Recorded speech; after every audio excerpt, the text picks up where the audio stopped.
Japan stood at the dawn of transformation in the early 1900s.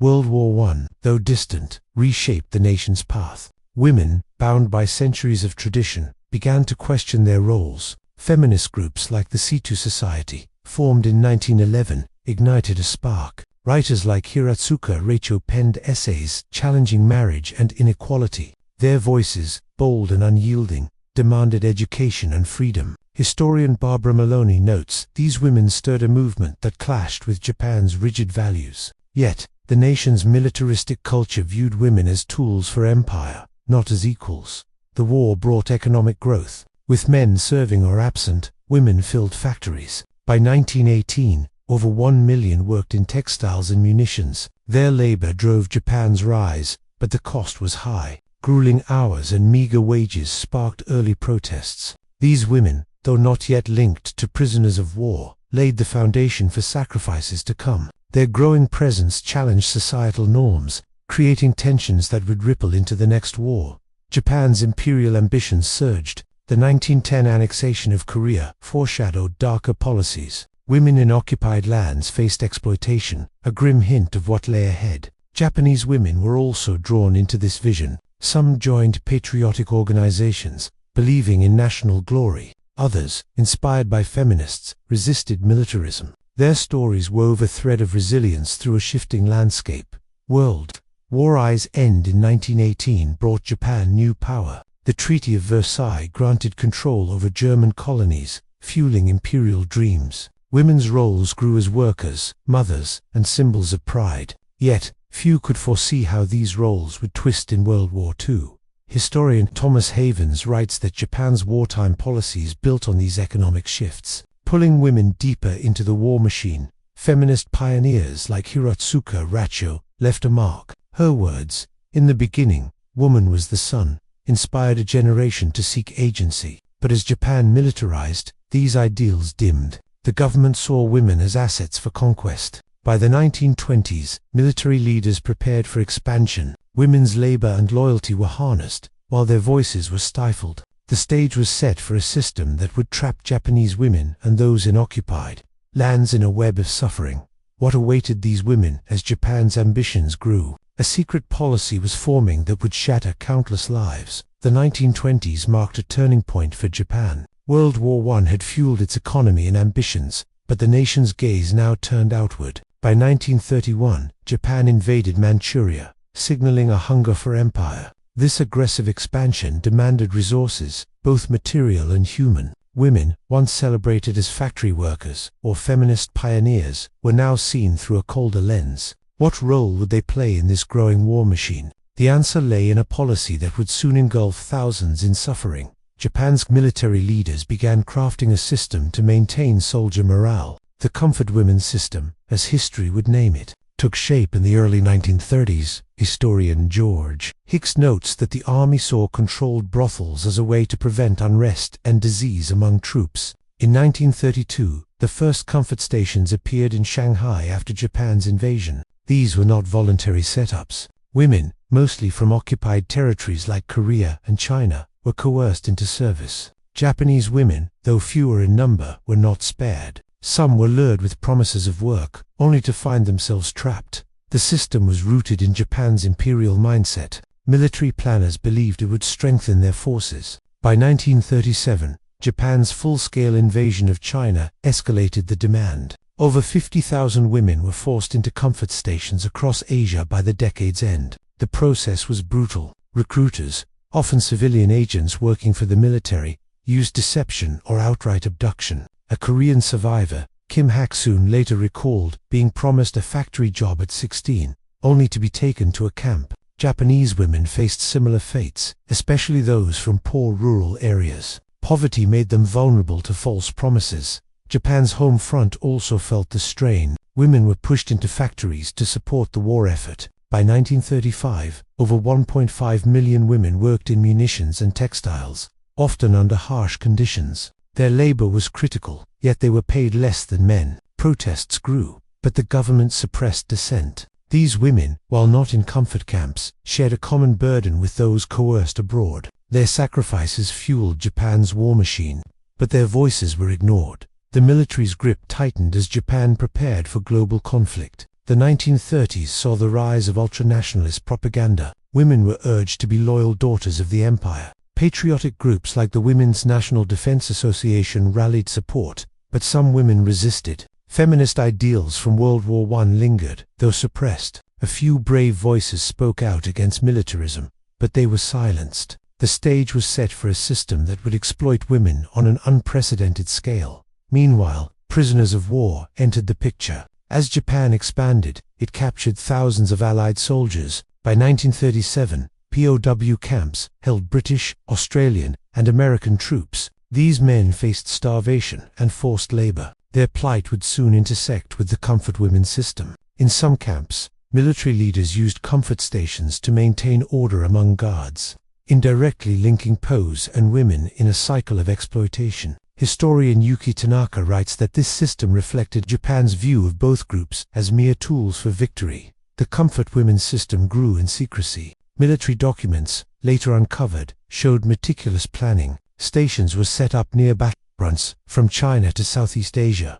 Women were transported under guard, often in military trucks. Conditions were horrific. Many faced violence and disease. Japanese women in these camps, though a minority, endured the same brutality. Their stories, like those of foreign women, were buried under layers of shame and silence. As Japan's war machine roared, the human cost mounted. Women on the home front and in occupied lands bore the weight of empire. The feminist dreams of the 1910s seemed distant, yet their resilience persisted. Some women, forced into camps, found ways to survive. Others, working in factories, quietly defied oppressive rules. Their strength laid the groundwork for the stories of courage that would emerge in World War II. What new horrors awaited as Japan's conquests spread? A darker chapter was unfolding for women and prisoners alike. By the late 1930s, Japan's imperial machine was unstoppable. The invasion of China in 1937 escalated the nation's hunger for dominance. With each conquest, the comfort women's system grew more sinister. What began as a military experiment in Shanghai became a sprawling network of suffering. Women from occupied territories and Japan itself were ensnared in a system designed to serve the army's needs. How did this policy deepen? What linked these women to the prisoners of war captured in Japan's expanding campaigns? The comfort women's system expanded rapidly after 1937.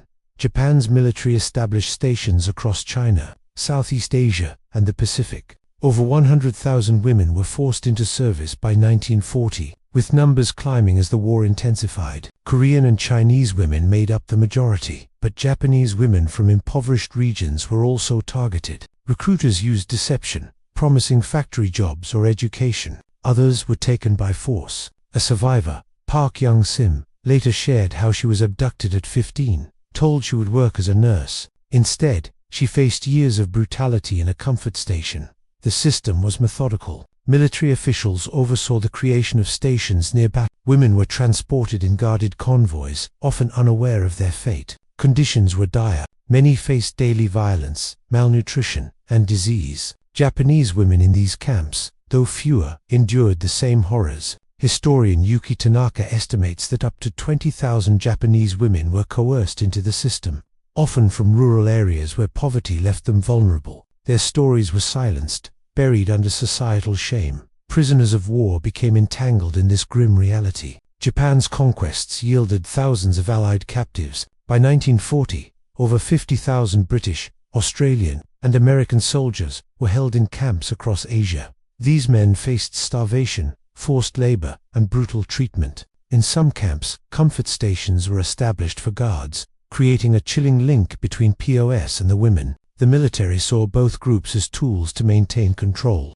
A POW survivor, John Baxter, later recalled seeing women brought to camps under guard, their faces marked by fear. Japan's home front women also bore the war's weight. By 1940, over 2 million women worked in factories, producing weapons and supplies. Their lives were grueling, with long shifts and little rest. The government pushed propaganda, urging women to sacrifice for the empire. Patriotic slogans painted them as loyal daughters, but their struggles went unrecognized. These women, though not in comfort stations, shared a common thread with those forced into service. Their labor fueled Japan's war, yet their voices were ignored. Feminist ideals from the 1910s were now a distant memory. The government cracked down on dissent, silencing activists who opposed militarism. Women who spoke out faced imprisonment or worse. Yet, some resisted quietly. Factory workers organized small strikes, risking punishment. In comfort stations, women found subtle ways to survive, sharing food or whispering encouragement. Their resilience shone through the darkness. Even as the system grew more oppressive, the comfort women's system was shrouded in secrecy. Military records, later uncovered, revealed detailed plans. Stations were categorized by rank, with some reserved for officers. Women were given numbers, not names, stripping their identity. The brutality was systemic, designed to break spirits. Yet, some women held on to hope. A Chinese survivor, Liu Mianhuan, recalled memorizing the faces of others to preserve their stories. Japanese women, too, clung to memories of home, dreaming of escape. As World War II loomed, Japan's actions grew bolder. The 1941 attack on Pearl Harbor marked a new phase. The comfort system expanded to new territories like the Philippines and Indonesia. With each victory, more women and POWs were drawn into Japan's web. The military's need for control drove this cycle of exploitation. Both groups faced dehumanization, their suffering hidden from the world. The war's shadow grew longer. Women in camps and factories, and men in POW camps, shared a common fate. Their stories, though suppressed, carried a spark of defiance. What would happen as Japan's war reached its peak? A new wave of suffering was about to unfold.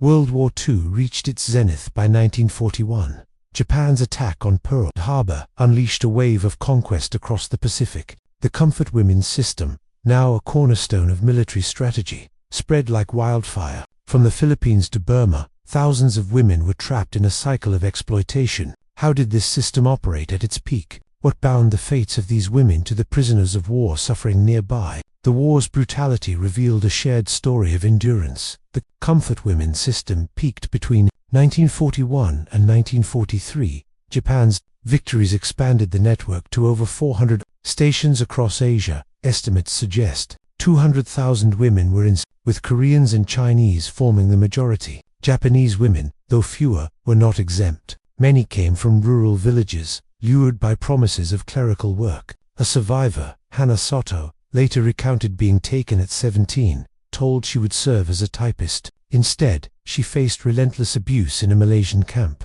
The military's deception was relentless. Stations were grim. Women lived in cramped quarters, often wooden shacks near military bases. They were forced to serve dozens of soldiers daily. Malnutrition and disease were rampant. Medical care was rare, and many succumbed to illness. Japanese women in these camps faced the same dehumanization. Historian George Hicks notes that the system was designed to maximize efficiency, treating women as expendable. Their identities were erased, replaced with numbers or aliases. Prisoners of war shared a parallel fate. By 1942, Japan held over 140,000 Allied posts in camps from Singapore to Manchuria. These men endured forced labor, starvation, and torture. Camps like Changi and Sandakan became infamous for their brutality. In some, comfort stations operated nearby, serving guards and officers. This created a haunting link. POWs like Australian soldier William Carter recalled hearing women's cries at night, a reminder of shared suffering. The military exploited both groups to sustain its war machine. On Japan's home front, women faced their own battles. Over 3 million worked in factories by 1942, producing tanks, planes, and ammunition. Conditions worsened as Allied bombings began. Food shortages and long hours took a toll. Yet, these women showed resilience. Some organized secret support networks, sharing rations. Their efforts, though uncelebrated, kept Japan's war effort alive. Like comfort women and POWs, they were cogs in a relentless system. The war's demands crushed dissent. Feminist voices from the 1910s were long silenced. Propaganda painted women as symbols of sacrifice, urging them to endure for the emperor. Those in comfort stations had no such choice. Resistance was dangerous but not impossible. Some women sabotaged supplies or shared whispered plans of escape. A Filipino survivor, Maria Rosa Henson, recalled how women in her camp passed messages to defy their captors. Japanese women, too, found ways to preserve their dignity. Clinging to memories of home. Military records reveal the system's cold precision. comfort stations were ranked, with better conditions for officers' use. Women were transported across borders, often in military ships. The journey itself was perilous, with many falling ill. The military's goal was control, not care. Historian Yuki Tanaka writes that this system reflected Japan's view of women and POWs as mere resources. Both groups faced dehumanization, their suffering hidden from the world. As Japan's empire expanded, so did its desperation. The war turned against them by 1943. Allied victories in the Pacific strained resources. Comfort women faced even harsher conditions as supplies dwindled. POWs were pushed to breaking points, with death marches like Bataan claiming thousands of lives. The connection between these groups grew stronger in their shared ordeal. Women in camps and men in chains both clung to hope.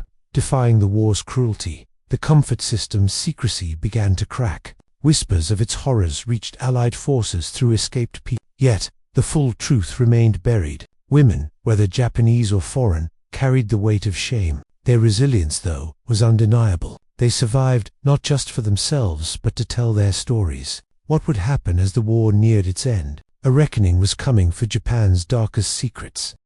By 1943, World War II had turned against Japan. Allied victories in the Pacific tightened the noose on its empire. The comfort women system, now stretched across Asia, became even more brutal. Women trapped in these camps faced worsening conditions as Japan's resources dwindled. Prisoners of war suffered alongside them, their fates intertwined in a shared struggle. How did these women and captives endure the war's darkest days? What acts of defiance kept their spirits alive? The comfort women's system reached its grim peak. Over 200,000 women were held in stations from Indonesia to Manchuria. Most were Korean and Chinese, but Japanese women from poor regions were also in. Conditions deteriorated as supplies ran low. Food was scarce, and medical care was nearly non-existent. Many women faced starvation and disease. A Japanese survivor, Aiko Yamada, later shared how she survived on scraps, hiding food to share with others. The military's priority was control, not survival. Comfort stations were often near POW camps, deepening the connection between the two groups. By 1943, Japan held over 150,000 Allied prisoners, including Americans and Australians. Camps like Kankanaburi in Thailand were notorious for forced labor on projects like the Burma Railway. Over 12,000 POWs died there from exhaustion and abuse. Women in nearby stations endured similar horrors. A Dutch survivor, Jan Rufferhern, recalled being forced to serve soldiers while hearing POWs cries nearby. Both groups were stripped of humanity, yet their resilience shone through. On Japan's home front, women faced relentless pressure. Over 4 million worked in factories by 1943, producing war materials under constant Allied bombings. Air raids left cities in ruins, and food rationing pushed families to the brink. Yet, these women persevered. Some formed underground networks, sharing news of the war's progress. Their silent defiance mirrored the courage of those in comfort stations. Historian Yuki Tanaka notes that women's contributions, though uncelebrated, were vital to Japan's war effort. Resistance took many forms. In comfort stations, women found subtle ways to fight back. Some sabotaged supplies, like breaking medical kits meant for soldiers. Others whispered stories to preserve their identities. A Korean survivor, Lee Yong-soo, described how women in her camp sang forbidden songs to lift spirits. Japanese women, though fewer, joined in these acts. They memorized names of others, vowing to tell their stories. These small rebellions kept hope alive in a system designed to crush it.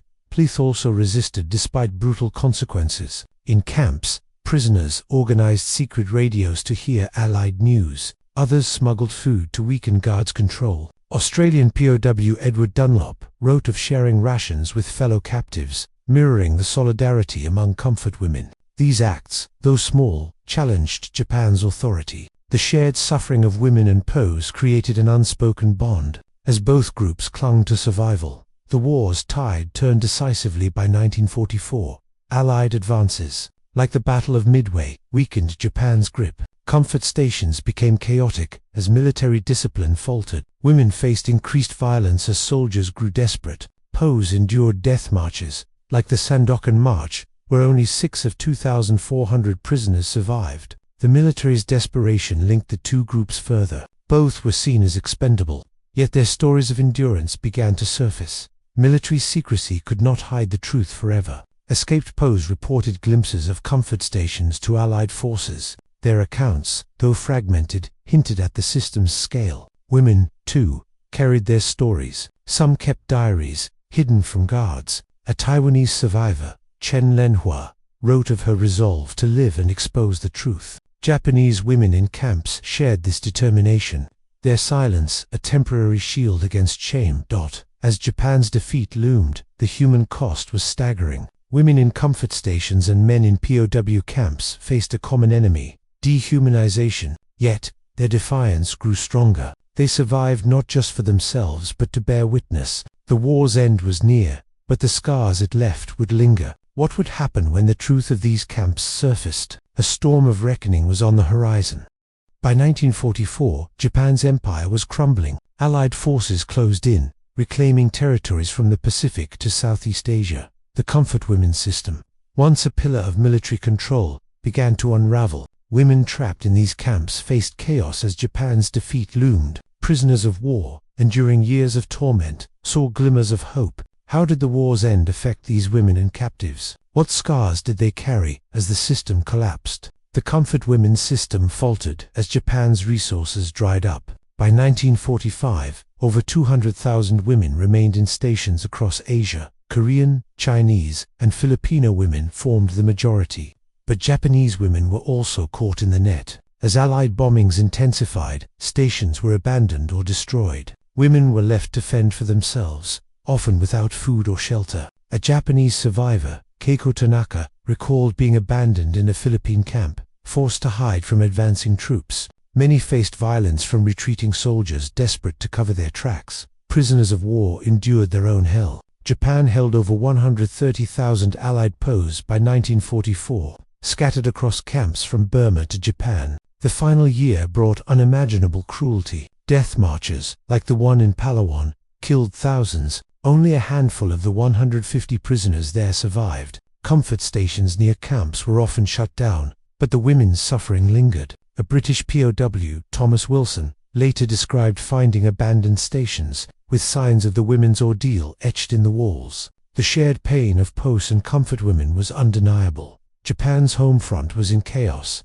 Allied air raids leveled cities like Tokyo and Osaka. Over 5 million women worked in factories, but production collapsed under bombings. Food shortages pushed families to starvation. Women like those in the Women's Volunteer Corps faced relentless pressure, yet they persevered. Some smuggled messages to Allied sympathizers, risking their lives. Their courage mirrored the defiance of comfort women, who, despite abandonment, sought ways to survive. The comfort system's collapse was chaotic. Military leaders burned records to hide evidence. Women were sometimes left behind as soldiers fled. Others were forced to follow retreating units, facing danger at every step. A Korean survivor, Bae Jong-ye, described walking miles to escape a burning camp.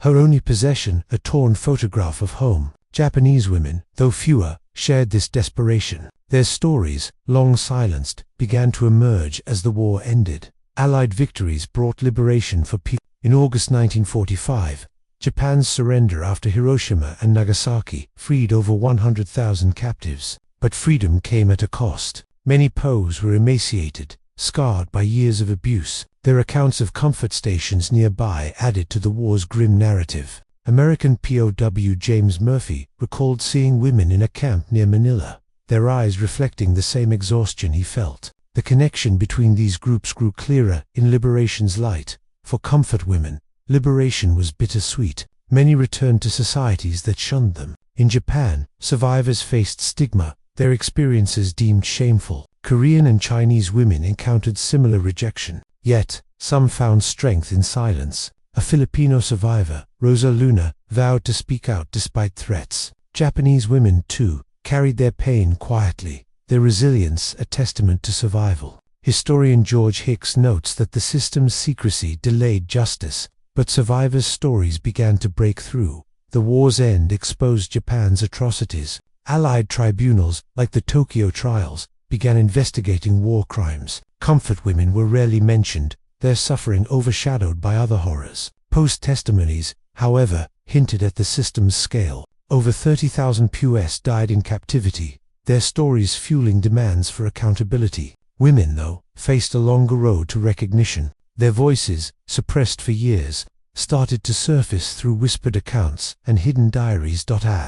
As Japan rebuilt, the scars of war lingered. Women on the home front transitioned to peacetime roles, but their contributions were forgotten. Comfort women and POWs shared a legacy of endurance. Both groups had defied dehumanization, clinging to hope in the darkest moments. Their stories, though buried, were not lost. What would it take for the world to hear their truth? The fight for justice was just beginning. The end of World War II in 1945 brought Japan to its knees. The comfort women's system collapsed, leaving over 200,000 women to face a world that often rejected them. Prisoners of war, freed from camps, carried scars of their ordeal. Both groups shared a legacy of survival, but their fight was far from over. How did these women and captives seek justice? What lasting impact did their stories leave on the world? After Japan's surrender, comfort women faced a harsh reality. Many returned to communities that shunned them. In Japan, survivors like Emiko Nakamura hid their past, fearing stigma. Korean and Chinese women encountered similar rejection, their suffering dismissed as shameful. Over 80% of comfort women never spoke publicly, silenced by fear. Yet, some refused to stay quiet. In 1991, Kim Hak-soon became the first Korean survivor to testify openly, sparking a movement. Her courage inspired others, including Japanese women, to demand recognition. Prisoners of war also struggled. Over 100,000 Allied POWs were liberated, but their health was shattered. 1 in 3 died in captivity, and survivors like Australian Edward Harris faced lifelong trauma. Their testimonies at the Tokyo trials of 1946 exposed Japan's war crimes, including glimpses of the comfort women's system. However, the trials largely ignored these women, focusing on military atrocities. POW accounts, though limited, helped uncover the truth, linking their suffering to that of the women. Japan's home front women transitioned to rebuilding. Over 5 million had worked in factories, their contributions vital but forgotten. Post-war, they faced economic hardship as Japan recovered. Some, inspired by pre-war feminist ideals, joined new movements for equality. Yet, the comfort women's plight remained hidden. Historian Yuki Tanaka notes that Japan's government avoided accountability, claiming the system was privately run. This denial fueled survivors' fight for justice. The 1990s marked a turning point. Comfort women's testimonies gained global attention. Survivors like Jan Ruffohern, a Dutch woman, spoke at international hearings. By 1993, Japan issued the Kono Statement, admitting military involvement in the system, but apologies were vague, and compensation was limited. Survivors demanded more than words. Japanese women, though fewer, joined the cause, their voices adding weight. Over 40 lawsuits were filed by 2000, seeking reparations. Most were dismissed, but the fight persisted. POWs also sought justice. Veterans groups pushed for compensation from Japan. By the 2000s, some received payments, but amounts were small. Their stories, like those of comfort women, highlighted the war's human cost. Both groups faced resistance from Japan's government, which argued legal responsibility had ended with post-war treaties. Yet, their persistence kept the issue alive, forcing global reckoning. The legacy of comfort women and POWs endures. Museums and memorials, like the House of Sharing in South Korea, preserve their stories. In Japan, small groups honor survivors, though public awareness remains low. Historian George Hicks writes that their resilience reshaped views on wartime accountability. Comfort women's activism inspired global human rights movements, while POWs' testimonies shaped war crime laws. Both groups showed the power of speaking truth. Today, the fight continues. As of 2025, fewer than 20 known comfort women survivors remain, their voices fading. Annual protests, like the Wednesday demonstrations in Seoul, demand justice. Japanese women's post-war feminist movements owe a debt to these survivors, whose courage echoed the 1910s C2 society. POWs' stories, too, remind us of war's toll. Their shared legacy is one of defiance, urging the world to remember. What does this mean for us today? The stories of comfort women and POWs challenge us to confront history's darkest chapters. Their resilience teaches us to fight for truth. Subscribe for more WW1 and WW2 Untold Stories. Like and comment below to keep their legacy alive. These voices, once silenced, now echo through time, demanding justice and remembrance. Word count 252. How will the world honor their courage? Their stories must never fade from memory.